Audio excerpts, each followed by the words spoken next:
Strategic management process നമ്മൾ discuss ചെയ്തുകൊണ്ടിരിക്കുന്നത് strategic management പ്രോസസ്സിനെ പറ്റിയാണ്. ആ സ്ട്രാറ്റജിക് മാനേജ്മെന്റ് പ്രോസസ്സിൽ ഫോർമുലേഷൻ ഓഫ് സ്ട്രാറ്റജി ഫോർമുലേറ്റ് ചെയ്യുന്നതിനെ കുറിച്ചാണ് ആദ്യം നമ്മൾ പറയുന്നത്. ആ സ്ട്രാറ്റജി ഫോർമുലേറ്റ് ചെയ്യുന്നതിന് മുമ്പായി നമ്മൾ ചെയ്യേണ്ട രണ്ട് കാര്യങ്ങൾ പറഞ്ഞിട്ടുണ്ടായിരുന്നു. അതിലൊന്നെന്തായിരുന്നു? ഒരു ഒബ്ജക്റ്റീവ് സെറ്റിംഗ് ചെയ്യുന്നതും എൻവയോൺമെന്റൽ അനാലിസിസും ആണ്. എൻവയോൺമെന്റ് അനാലിസിസ് ചെയ്യണം, സെറ്റിംഗ് ഒബ്ജക്റ്റീവ്സ് ചെയ്യണം.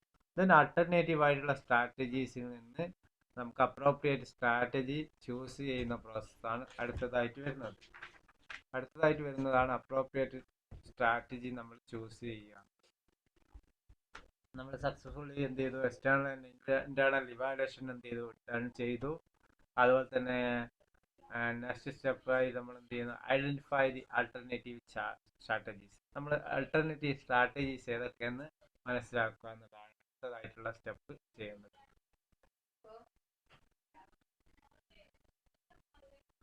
അത് അതൊക്കെ ആൾട്ടർനേറ്റീവ് സ്ട്രാറ്റജി തിരഞ്ഞെടുക്കുമ്പോൾ നമ്മുടെ കയ്യിലുള്ള റിസോഴ്സസിന്റെ കേപ്പബിലിറ്റിയും എന്തൊക്കെ ഉണ്ട് എന്നുള്ളത് നമ്മൾ അതിനനുസരിച്ചായിരിക്കണം നമ്മുടെ സ്ട്രാറ്റജി ചൂസ് ചെയ്യുന്നത്.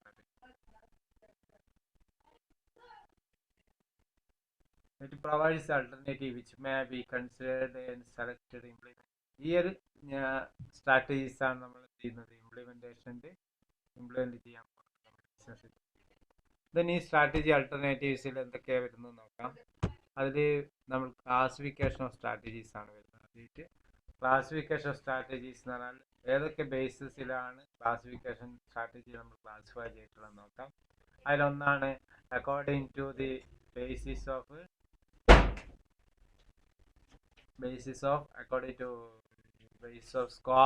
സ്കോപ്പിന്റെ അടിസ്ഥാനത്തിലുള്ള ക്ലാസിഫിക്കേഷൻ.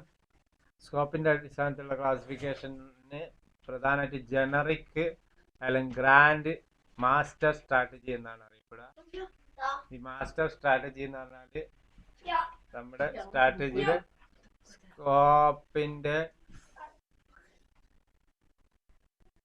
സ്കോപ്പിന്റെ ഗ്രോത്ത് സ്ട്രാറ്റജി അത് ഓൺ ദി ബേസ് ഓഫ് സ്കോപ്പിന്റെ അടിസ്ഥാനത്തിലുള്ള സ്ട്രാറ്റജിയാണ് ഗ്രാൻഡ് സ്ട്രാറ്റജി അല്ലെങ്കിൽ ജനറിക് സ്ട്രാറ്റജി അല്ലെങ്കിൽ മാസ്റ്റർ സ്ട്രാറ്റജി എന്ന് പറയുന്നത്.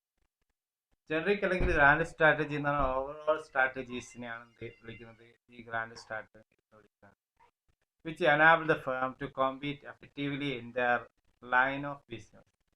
ഓവറോൾ സ്ട്രാറ്റജീസ് എന്ത് ചെയ്യുന്നു? Which enable the firm to compete effectively in their line of business. ആ ബിസിനസ് സ്ഥാപനത്തിന് എഫക്റ്റീവായി കോമ്പീറ്റ് ചെയ്യാൻ കഴിയുന്ന തരത്തിലുള്ള സ്ട്രാറ്റജിയാണ് ഗ്രാൻഡ് സ്ട്രാറ്റജി ഉദ്ദേശിക്കുന്നത്. To build and sustain competitive advantage and to yield to decent return on investment. അതിന് സസ്റ്റെയിൻ ചെയ്യാനും കോമ്പറ്റീറ്റീവ് അഡ്വാൻറ്റേജസ് സസ്റ്റെയിൻ ചെയ്യാനൊക്കെ സാധിക്കുന്ന ഒരു സ്ട്രാറ്റജിയാണ് ഇത് ഗ്രാൻഡ് സ്ട്രാറ്റജി എന്ന് പറയുന്നത്. മാത്രമല്ല ഡീസൻ്റ് ആയിട്ടുള്ള റിട്ടേൺ ഓഫ് ഇൻവെസ്റ്റ്മെന്റ് ഉറപ്പുവരുത്തുന്ന സ്ട്രാറ്റജിയാണ്. മൈക്കൽ പോർട്ടർ പറഞ്ഞത് ഈ ഗ്രാൻഡ് സ്ട്രാറ്റജീനെ 4 ഡിവൈഡ് ചെയ്തിട്ടുണ്ട്. Cost leadership strategy, differential strategy, focus strategy ഇങ്ങനെ മൂന്ന് വിധമായിട്ട് തരംതിരിച്ചിട്ടുണ്ട്. Differential strategy, cost leadership strategy, differential strategy and focus strategy. എന്താ കോസ്റ്റ് ലീഡർഷിപ്പ് സ്ട്രാറ്റജി എന്ന് പറഞ്ഞാൽ? Cost leadership strategy is the strategy that allows the firms to excel its competitors by producing goods or services at lowest cost. ഏറ്റവും lowest കോസ്റ്റിൽ goods produce ചെയ്യുക എന്നുള്ളതാണ് ഈ strategy കൊണ്ട് ഉദ്ദേശിക്കുന്നത്. അങ്ങനെ ഫേമിന് എന്ത് ചെയ്യാൻ പറ്റും? സർവൈവ് ചെയ്യാൻ പറ്റും സക്സസ്ഫുള്ളി ആൻഡ് കമ്പീറ്റ് വിത്ത് കോമ്പറ്റീറ്റേഴ്സിനെ അതെന്താണ് സ്ട്രാറ്റജി എന്ന് പറഞ്ഞത്? അതായത് കോമ്പറ്റീറ്റേഴ്സിനെ നേരിടാൻ കഴിയുന്ന ഒരു പ്ലാൻ ഉണ്ടാവുകയാണെങ്കിൽ അതാണ് സ്ട്രാറ്റജി എന്ന് പറയുന്നത്. അപ്പം അത്തരത്തിൽ കോമ്പറ്റീറ്റേഴ്സിനെ കോമ്പീറ്റ് ചെയ്യാനും സാധിക്കും എന്നുള്ളതാണ് cost leadership strategy. Lower cost lower cost എങ്കിൽ അതിൻ്റെ ലോവർ പ്രൈസ് മാത്രമേ അതിൻ്റെ കോമ്പറ്റീറ്റേഴ്സിനേക്കാളും കുറഞ്ഞ പ്രൈസിൽ അവർക്ക് മാർക്കറ്റിൽ ചെയ്യാൻ സാധിക്കും. ഇതാണ് അതിൻ്റെ. അതുവഴി എക്സ്ട്രാ സെയിൽസ് ഉണ്ടാക്കിയെടുക്കാൻ പറ്റും. അതുപോലെ തന്നെ കോസ്റ്റ് റെഡ്യൂസ് ചെയ്യാൻ പറ്റും. അതേപോലെ തന്നെ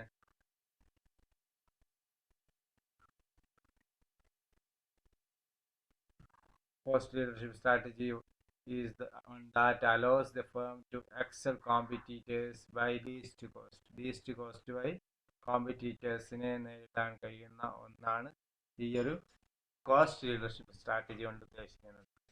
നെക്സ്റ്റ് ഡിഫറൻഷ്യൽ സ്ട്രാറ്റജിയാണ്. ഡിഫറൻഷ്യൽ സ്ട്രാറ്റജി എന്ന് പറഞ്ഞാൽ is an attempt to gain competitive advantage by producing a product or making available service that bestows additional benefit to customers. കസ്റ്റമേഴ്സിന് എന്ത് ചെയ്യുക, മറ്റുള്ള കോമ്പറ്റീറ്റേഴ്സിനേക്കാൾ എന്തെങ്കിലും പ്രത്യേകതകൾ നമ്മൾ കൂടുതലായി കൊടുക്കുക എന്നുള്ളതാണ് ഡിഫറൻഷ്യൽ സ്ട്രാറ്റജി ഉദ്ദേശിക്കുന്നത്. അത് company is likely to charge premium price as additional benefit. നമുക്ക് അഡീഷണൽ ആയിട്ട് എന്തെങ്കിലും കൊടുക്കുന്നുണ്ടെങ്കിൽ അതിനെന്ത് ചെയ്യുക, പ്രീമിയം ചാർജ് ഈടാക്കാൻ സാധിക്കും എന്നതാണ്. അത്തരത്തിൽ വാല്യൂ ആഡ് ആയിട്ടുള്ള സർവീസും പ്രൊഡക്റ്റും ഒക്കെ കൊടുക്കുകയാണ്. അത് ഡിഫറൻഷ്യൽ സ്ട്രാറ്റജി എന്നതിലാണ് വരിക. ഡിഫറൻഷ്യൽ സ്ട്രാറ്റജി എന്നതിലാണ് വരിക. ദെൻ ഫോക്കസ് സ്ട്രാറ്റജി എന്ന് പറയുന്നതാണ്. Focus strategy is selecting 1 or 2 segment in the total market to meet the requirement of the target group of the customer. നമ്മൾ മാർക്കറ്റ് ചെയ്യുന്നതിൽ ശ്രദ്ധിക്കുക. അതായത് നമുക്ക് എല്ലാ സെഗ്മെന്റിലും വേണ്ട പ്രോഡക്റ്റുകൾ ഉണ്ടാക്കി മാർക്കറ്റ് ചെയ്യുന്നതിന് ഏതെങ്കിലും ചില സെഗ്മെന്റുകൾ, അതാണ് പറയുന്നത്, ടോട്ടൽ മാർക്കറ്റിനെ എന്ത് ചെയ്യുക, സെഗ്മെന്റ് ആക്കി തിരിക്കുക. സെലക്ടീവ് 1 or 2 സെഗ്മെന്റ് ആയിട്ട് തിരിക്കുക. ആ 1 or 2 സെഗ്മെന്റിൽ മാത്രം കോൺസെൻട്രേറ്റ് ചെയ്തിട്ട് അവർക്ക് വേണ്ട പ്രോഡക്റ്റുകൾ മാത്രം പ്രൊഡ്യൂസ് ചെയ്യും, മാർക്കറ്റ് ചെയ്യുകയും ചെയ്യാം. To meet the requirement of the target group of customers. ആ ടാർഗറ്റ് ഗ്രൂപ്പിന് വേണ്ട സാധനങ്ങൾ നമ്മൾ ഉൽപ്പാദിപ്പിക്കുകയും വിപണനം ചെയ്യുകയും ചെയ്യുകയാണെങ്കിൽ ഫോക്കസ് സ്ട്രാറ്റജി എന്നാണ്. അത് നമുക്ക് എന്തിൻ്റെയൊക്കെ ബേസിലാക്കാം, ഇൻകത്തിൻ്റെ ബേസിൽ കാറ്റഗറൈസ് ചെയ്യാം, ഏജിൻ്റെ ബേസിൽ കാറ്റഗറൈസ് ചെയ്യാം, ജിയോഗ്രഫിക്കൽ ഏരിയയുടെ ബേസിൽ, പ്രൊഡക്റ്റ് ലൈനിൻ്റെ ബേസിൽ, ഇങ്ങനെ ഡിഫറെൻറ്റ് കാറ്റഗറിയുടെ അടിസ്ഥാനത്തിൽ നമുക്ക് സെഗ്മെൻറ്റേഷൻ നടത്താം. അത്തരത്തിൽ സെഗ്മെൻ്റാക്കി തിരിച്ചുകൊണ്ട് അതിൻ്റെ ടാർഗറ്റ് ഗ്രൂപ്പിന് വേണ്ട പ്രൊഡക്റ്റുകൾ ഉൽപ്പാദിപ്പിക്കുന്ന രീതിയിൽ ഫോക്കസ് ചെയ്യുക എന്നുള്ളതാണ് ഫോക്കസ് സ്ട്രാറ്റജി കൊണ്ട് ഉദ്ദേശിക്കുന്നത്. ഇതാണ് പ്രധാനമായിട്ടും മേജറായിട്ടുള്ള സ്ട്രാറ്റജീസ്. ഇതല്ലാത്ത പ്രോഗ്രാം സ്ട്രാറ്റജി എന്ന് പറഞ്ഞിട്ട് ഒരു സ്ട്രാറ്റജി കൂടി സ്കോപ്പിൻ്റെ അടിസ്ഥാനത്തിലുണ്ട്. അത് സ്പെസിഫിക് പ്രോഗ്രാം, ഏതെങ്കിലും പ്രത്യേക പ്രോഗ്രാമിന് വേണ്ടി മാത്രം, ഒരു പ്രോഗ്രാം ഇംപ്ലിമെൻറ്റ് ചെയ്യാൻ വേണ്ടി മാത്രമുള്ള സ്ട്രാറ്റജിയാണ് പ്രോഗ്രാം സ്ട്രാറ്റജി എന്ന് അറിയപ്പെടുന്നത്. അപ്പോൾ നമ്മൾ സ്കോപ്പ് ഓഫ് ദി സ്ട്രാറ്റജിയുടെ ബേസിൽ ജനറിക് സ്ട്രാറ്റജിയാണ്, പിന്നുള്ള പ്രോഗ്രാം സ്ട്രാറ്റജിയാണ്. ദെൻ അതിനെ മറ്റൊരു ക്ലാസിഫിക്കേഷനും കൂടി നൽകി നമ്മൾ cost leadership strategy, differential strategy and focus strategy.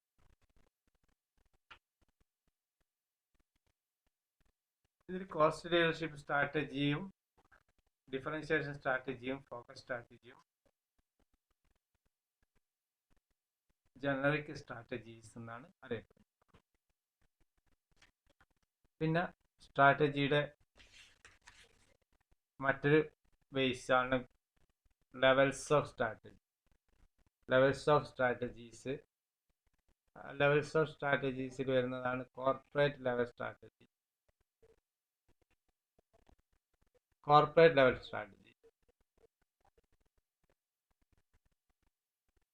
Business unit level strategy,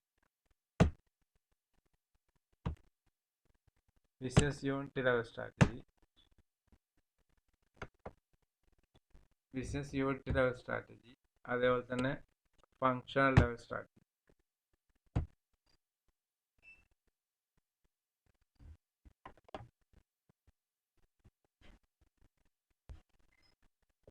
corporate level strategy എന്ന് പറഞ്ഞാൽ എന്താണ്?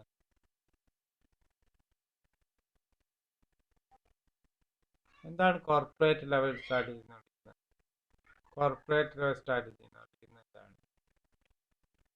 എന്തുകൊണ്ടാണ് കോർപ്പറേറ്റ് ലെവൽ സ്ട്രാറ്റജി എന്ന് വിളിക്കുന്നത്?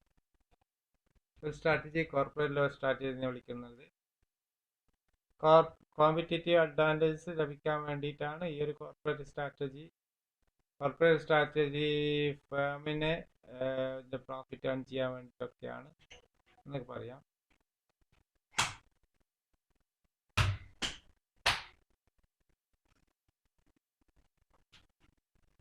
കോർപ്പറേറ്റ് സ്ട്രാറ്റജി എന്ന് പറഞ്ഞാൽ ഒന്ന് മാക്സിമൈസ് പ്രോഫിറ്റ് മാക്സിമൈസ് ചെയ്യാൻ വേണ്ടിയിട്ടാണ്. അതിൻ്റെ പർപ്പസ് എന്താണ്? പ്രോഫിറ്റബിലിറ്റി മെയിൻറ്റെയിൻ ചെയ്യാനും. Corporate strategy competitive advantage increase ചെയ്യാനൊക്കെ വേണ്ടിയിട്ടാണ് കോർപ്പറേറ്റ് സ്ട്രാറ്റജി എന്ന് പറയുന്നത്. കോർപ്പറേറ്റ് സ്ട്രാറ്റജി ഒരു സ്മോൾ ബിസിനസ്സിൻ്റെ അതിൻ്റെ പ്രോഫിറ്റ് ഇൻക്രീസ് ചെയ്യാൻ വേണ്ടി അഡാപ്റ്റ് ചെയ്യുന്ന സ്ട്രാറ്റജിയാണ്.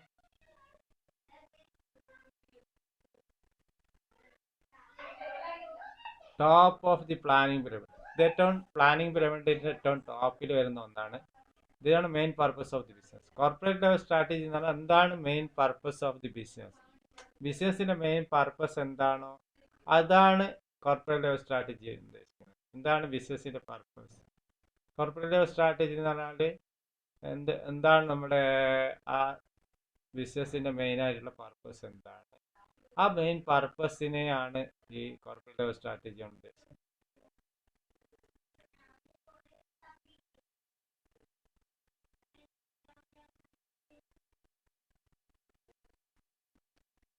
അതുകൊണ്ട് തന്നെ ഇത് ടോപ്പ് ഓഫ് ദി പ്ലാനിങ് പിരമിഡിന്റെ ടോപ്പിലാണ് ഇത് വരുന്നത്. Main purpose of your business എന്താണ്? അതാണ്. Think corporate strategy as A destination towards which your business is move. That destination affects all strategies. ഈ കോർപ്പറേറ്റ് സ്ട്രാറ്റജി എന്ന് പറയുന്ന മറ്റെല്ലാ സ്ട്രാറ്റജിയെ എന്ത് ചെയ്യുന്നത്? എഫക്റ്റ് ചെയ്യുന്നതാണ്. മറ്റെല്ലാ ഡിസിഷൻസിനെയും എഫക്റ്റ് ചെയ്യുന്ന ഒന്നാണ്. മാർക്കറ്റ് സാച്ചുറേഷൻ സ്റ്റൈലിൽ എത്തിയെന്ന് വെച്ചാൽ നമ്മുടെ ബിസിനസ് നമ്മൾ എന്ത് ചെയ്യണോ? അവിടെ തീരുമാനിക്കേണ്ടത് ഡൈവേഴ്സിഫൈ ടു സർവേ. നമ്മൾ ഒരു സാച്ചുറേഷൻ സ്റ്റേജിലെത്തിയ ബിസിനസ് എന്ത് ചെയ്യണം? നമ്മുടെ പ്രൊഡക്റ്റുകൾ ഡൈവേഴ്സിഫൈ ചെയ്തുകൊണ്ട് സർവീസസും പ്രൊഡക്റ്റും ഡൈവേഴ്സിഫൈ ചെയ്യണം. അത് കോർപ്പറേറ്റ് ലെവൽ സ്ട്രാറ്റജിയാണ്. പുതിയ ന്യൂ മാർക്കറ്റിലേക്ക് എൻ്റർ ചെയ്യുക എന്നുള്ളത് അതൊക്കെ കോർപ്പറേറ്റ് ലെവൽ സ്ട്രാറ്റജിയാണ്. ഈ ഡൈവേഴ്സിഫൈ ചെയ്തുകൊണ്ടൊക്കെ പുതിയ മാർക്കറ്റിലേക്ക് എൻ്റർ ചെയ്യുക. ബിസിനസ്സിന് മൊത്തമായിട്ട് തീരുമാനിക്കുന്ന ബിസിനസ് കോർപ്പറേഷൻ്റെ ബിസിനസിൻ്റെ മൊത്തത്തിലുള്ള സ്ട്രാറ്റജിയാണ് കോർപ്പറേറ്റ് ലെവൽ സ്ട്രാറ്റജി. എന്താ ബിസിനസ് ലെവൽ സ്ട്രാറ്റജി?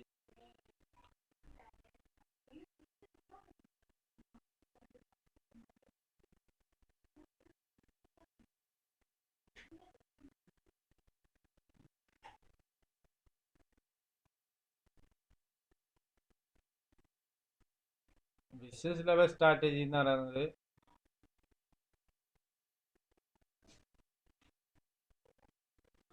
ഓരോരോ ബിസിനസ് യൂണിറ്റ്, നമ്മൾ കോർപ്പറേറ്റ് എന്ന് പറഞ്ഞാൽ എല്ലാ ബിസിനസിൻ്റെ എല്ലാ സ്ഥാപനങ്ങളും ചേർന്നതിന് മാറ്റിയിട്ട് അതിൽ നിന്ന് ഓരോ ബിസിനസ് യൂണിറ്റുകളാക്കി തിരിക്കുകയാണ് ചെയ്യുന്നത്. അത്തരത്തിൽ ബിസിനസ് യൂണിറ്റ് ലെവൽ സ്ട്രാറ്റജിയാണ് ബിസിനസ് ലെവൽ സ്ട്രാറ്റജി ഉദ്ദേശിക്കുന്നത്. ഓരോ ബിസിനസ് യൂണിറ്റിന് സെപ്പറേറ്റ് എടുക്കുന്നു. എന്നിട്ട് അതിൻ്റെ അടിസ്ഥാനത്തിൽ സ്ട്രാറ്റജി ഫോം ചെയ്യാണ്. ഓരോ ഈച്ച് ബിസിനസ് യൂണിറ്റ് എടുക്കുന്നതിന് it's own business unit strategy, അതിൻ്റെതായിട്ടുള്ള ഓരോ ബിസിനസ് യൂണിറ്റ് സ്ട്രാറ്റജി അത് ഫോമുലേറ്റ് ചെയ്ത് അത് ഇംപ്ലിമെൻറ്റ് ചെയ്യേണ്ടത്. that will define how it will fulfill its part of primary corporate. ഇത് പാർട്ടാണ്, കോർപ്പറേറ്റ് സ്ട്രാറ്റജീൻ്റെ ഒരു ഭാഗമാണ്. എങ്കിലും അതിനെന്തുണ്ട്? സ്വന്തമായ ബിസിനസ് യൂണിറ്റ് എന്നുള്ളവർക്ക് എന്താണ് ഒരു ബിസിനസ് യൂണിറ്റ് എന്നുള്ളവർക്ക് എന്താണ് സ്ട്രാറ്റജി എന്തൊക്കെ ഫോമുലേറ്റ് ചെയ്യണം എന്നുള്ളത് പറയുന്നതാണ് ബിസിനസ് യൂണിറ്റിലാണ് സ്ട്രാറ്റജി. ബിസിനസ് യൂണിറ്റ് എന്ന് പറഞ്ഞാൽ എന്താവാം? നമ്മുടെ ഡിപ്പാർട്ട്മെൻ്റ് ആവാം, ഡിവിഷൻ ആവാം, ഫങ്ഷൻ ഏരിയ ആയിരിക്കാം. It's A part of A company. ഒരു കമ്പനിയുടെ കുറേ കമ്പനികളുടെ ഒരു കമ്പനിയുടെ പാർട്ടായിട്ടുള്ള ഒരു ഓർഗനൈസേഷൻ്റെ ഒരു പാർട്ട് മാത്രമാണ് എന്ത് ഈ ബിസിനസ് ലെവൽ എന്ന് പറയുന്നത്. അത്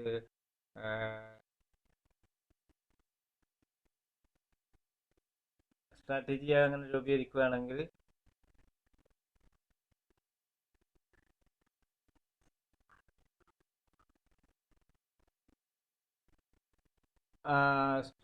നമുക്ക് ഏത് തരത്തിലുള്ള സ്ട്രാറ്റജി ബിസിനസ്സിന് സ്യൂട്ടായിട്ടുള്ള, അതായത് ഓരോ ഇൻഡിവിജ്വൽ ബിസിനസ് യൂണിറ്റ് ആയിട്ട് എടുക്കുക.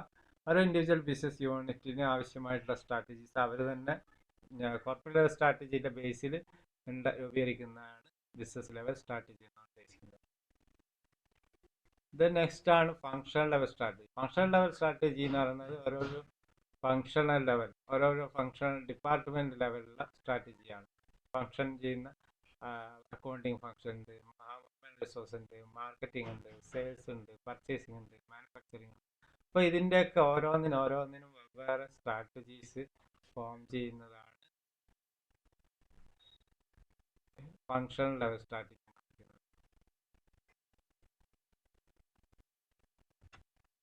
Functional level strategies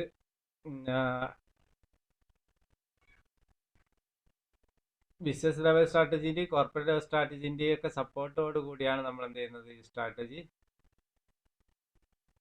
functional strategy നമ്മൾ എന്ത് ചെയ്യുന്നത്, ഫോം ചെയ്യുന്നത്. നമ്മുടെ ഡേ ടു ഡേ സ്ട്രാറ്റജി ആയിരിക്കും നമ്മുടെ corporate business level strategy execute ചെയ്യാൻ സഹായകരമായിട്ടുള്ള ഒരു സ്ട്രാറ്റജി. നമ്മൾ എഡി ഉണ്ടാക്കുന്നു. ടോപ്പ് ഓഫ് ദി പിരമിഡ് എന്താണെന്ന് പറഞ്ഞാൽ കോർപ്പറേറ്റ് ലെവൽ സ്ട്രാറ്റജി, അതിൻ്റെ തൊട്ട് താഴെ ബിസിനസ് ലെവൽ സ്ട്രാറ്റജി, അതിൻ്റെ തൊട്ട് താഴെയായിട്ട് ഏറ്റവും താഴെ ഫങ്ഷണൽ ലെവലിലുള്ള സ്ട്രാറ്റജിയാണ് വരിക. അപ്പോൾ ഈ ഫങ്ഷണൽ ലെവലിലുള്ള സ്ട്രാറ്റജി നമ്മൾ ഈ രണ്ട് സ്ട്രാറ്റജീസിൻ്റെയും അടിസ്ഥാനത്തിൽ നമുക്ക് ഡേ ടു ഡേ സ്ട്രാറ്റജി നമ്മൾ എന്ത് ചെയ്യുന്നു, ഫോർമുലേറ്റ് ചെയ്യുകയാണ് ചെയ്യുന്നത്.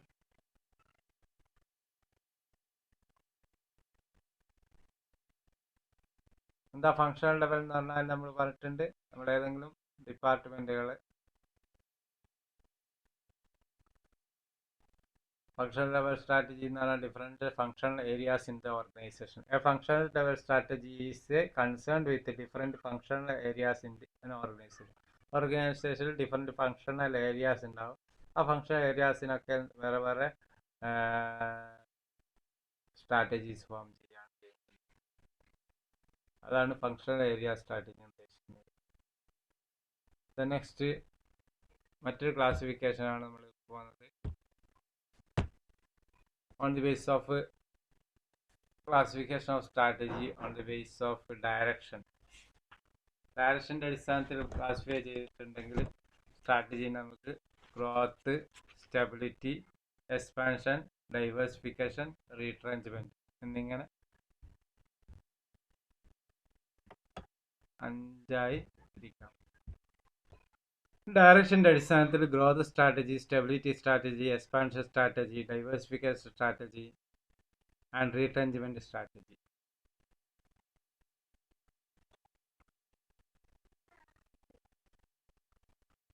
ഗ്രോത്തിന് എക്സ്പാൻഷൻ എന്ന് കൂടി പറയും.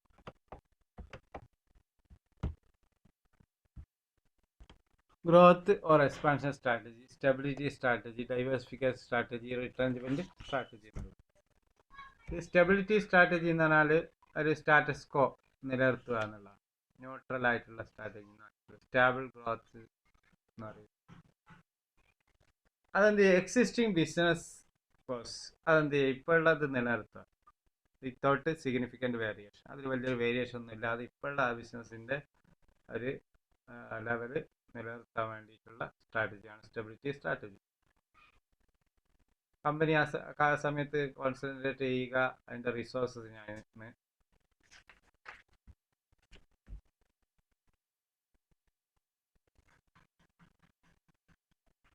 അത് സെയിം പ്രോഡക്റ്റും സെയിം ബിസിനസ്സുമായിട്ട് എന്ത് ചെയ്യുന്നു, കണ്ടിന്യൂ ചെയ്യാണ്. നിലവിൽ ചെയ്യുന്ന ഫങ്ഷൻസുമായിട്ട് തന്നെ നിലവിലുള്ള ലെവൽ നിലനിർത്തിക്കൊണ്ട് പോകുക എന്നുള്ളതാണ് stable growth, stable strategy, stability strategy.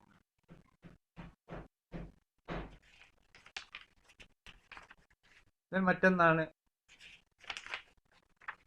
Expansion അല്ലെങ്കിൽ ഗ്രോത്ത് സ്ട്രാറ്റജി. ഗ്രോത്ത് സ്ട്രാറ്റജി എന്ന് പറയുമ്പോൾ എക്സ്പാൻഷൻ സ്ട്രാറ്റജി എന്ന് പറഞ്ഞാൽ നമ്മൾ നിലവിലുള്ള സാഹചര്യത്തിൽ നിന്ന് കുറച്ചുകൂടി ഗ്രോ ചെയ്യേണ്ടതുണ്ട്. അത് ഇൻറ്റൻസിഫിക്കേഷൻ ആവാം, ഡൈവേഴ്സിഫിക്കേഷൻ ആവാം. ഏതെങ്കിലും വിധത്തിൽ നമ്മൾ കുറച്ചുകൂടി എന്ത് ചെയ്യേണ്ടതുണ്ട്, വളരേണ്ടതുണ്ട് എന്ന് കാണിക്കുന്നതാണ് എക്സ്പാൻഷൻ സ്ട്രാറ്റജി കൊണ്ട് ഉദ്ദേശിക്കുന്നത്. ഇൻറ്റൻസിഫിക്കേഷൻ എന്ന് പറഞ്ഞാൽ ഇപ്പോഴുള്ള ബിസിനസ്സിൻ്റെ തന്നെ എക്സിസ്റ്റിംഗ് ബിസിനസ്സിനെ തന്നെ എന്ത് ചെയ്യുക, firm follows the growth within the existing business. While the case of diversification എന്ന് പറയുമ്പോൾ നമ്മൾ അടുത്തതായിട്ട് പറയുന്നത് ഡൈവേഴ്സിഫിക്കേഷൻ എന്ന് പറയുമ്പോൾ firm follows growth of entering the businesses that well outside the existing business of നമ്മുടെ ബിസിനസ് നിലവിലുള്ള ബിസിനസ്സിൽ നിന്നല്ലാതെ മറ്റു ബിസിനസ് മേഖലകളിലൊക്കെ പ്രവേശിച്ചുകൊണ്ട് നമ്മൾ എന്ത് ചെയ്യുക, എക്സ്പാൻഡ് ചെയ്യുക.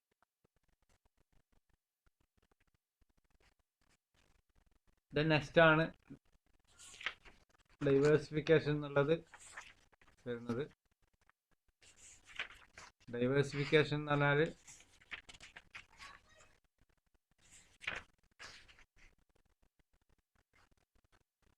ഡൈവേഴ്സിഫിക്കേഷൻ ഒരു സ്ട്രാറ്റജി ആയിട്ട് തന്നെ പറയുന്നുണ്ട്.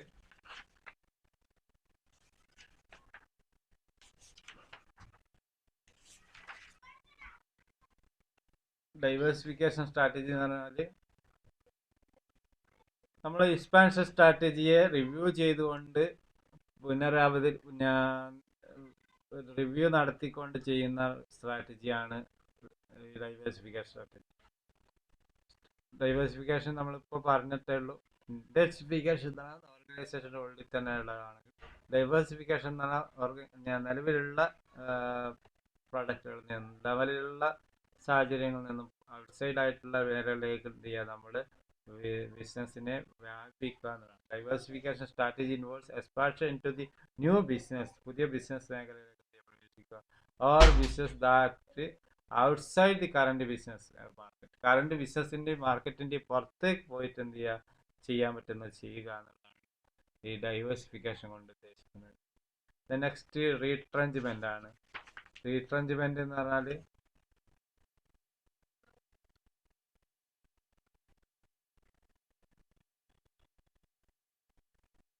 റീട്രെഞ്ച്മെന്റ് എന്ന് പറഞ്ഞാൽ നിലവിലുള്ള ഏതെങ്കിലും പ്രോഡക്റ്റുകളിൽ ഏതെങ്കിലും മാർക്കറ്റിൽ നിന്നൊക്കെ എന്ത് ചെയ്യുക, റിഡക്ഷൻ ചെയ്യുക, കുറച്ച് കൊണ്ടുവരിക. നമ്മുടെ എക്സിസ്റ്റിംഗ് പ്രോഡക്റ്റ് അല്ലെങ്കിൽ സർവീസ് ലൈന് ഏതെങ്കിലും ഇതൊക്കെ കുറച്ച് നമ്മുടെ ഒബ്ജക്റ്റീവ്സ് ഒക്കെ നമ്മൾ കുറച്ച് കൊണ്ടുവരിക എന്നുള്ളതാണ് റീട്രെഞ്ച്മെന്റ് സ്ട്രാറ്റജി ഉദ്ദേശിക്കുന്നത്. അതിലെന്തൊക്കെ വരും, ഫങ്ഷണൽ ഇമ്പ്രൂവ്മെന്റ് എന്തിനു വേണ്ടിയാണ്, നമ്മൾ നിലവിലുള്ള ഫങ്ഷൻ മേഖലകളിലെ ഇമ്പ്രൂവ് ചെയ്യാൻ വേണ്ടിയിട്ടായിരിക്കാം. അതുപോലെ തന്നെ റെഡ്യൂസ് നമ്പർ ഓഫ് ഫങ്ഷൻസ്, ഒരുപാട് ഫങ്ഷൻസ് എന്ത് ചെയ്യുക, റെഡ്യൂസ് ചെയ്ത് കൊണ്ടുവരാൻ വേണ്ടിയിട്ടായിരിക്കാം. അതുപോലെ തന്നെ റെഡ്യൂസ് നമ്പർ ഓഫ് പ്രൊഡക്റ്റ്, നമ്മൾ നമ്പർ ഓഫ് പ്രൊഡക്റ്റ് റെഡ്യൂസ് ചെയ്യാൻ വേണ്ടിയിട്ടായിരിക്കാം. അതേപോലെ തന്നെ റെഡ്യൂസ് ചെയ്യും നമ്മളൊരു മാർക്കറ്റ് റെഡ്യൂസ് ചെയ്യാൻ വേണ്ടിയിട്ടായിരിക്കാം. അങ്ങനെയൊക്കെയുള്ള റിഡക്ഷൻ എന്നുള്ള അതിൽ നിന്ന് കുറച്ചിട്ട് നമ്മുടെ മേഖലകൾ കുറച്ചിട്ട് നമ്മൾ ചിലവ് ചുരുക്കുന്ന ഒരു സ്ട്രാറ്റജിയാണ് ഈ ഒരു റീട്രെഞ്ച്മെന്റ് സ്ട്രാറ്റജി കൊണ്ട് ഉദ്ദേശിക്കുന്നത്. അപ്പോൾ ഇത്രയും ടൈപ്പ് ഓഫ് സ്ട്രാറ്റജീസ് ആണ് നിലവിൽ. അതിൽ ഒന്നാമത് നമ്മൾ പറഞ്ഞത് grand strategy and program strategy. രണ്ടാമത് നമ്മൾ പറഞ്ഞു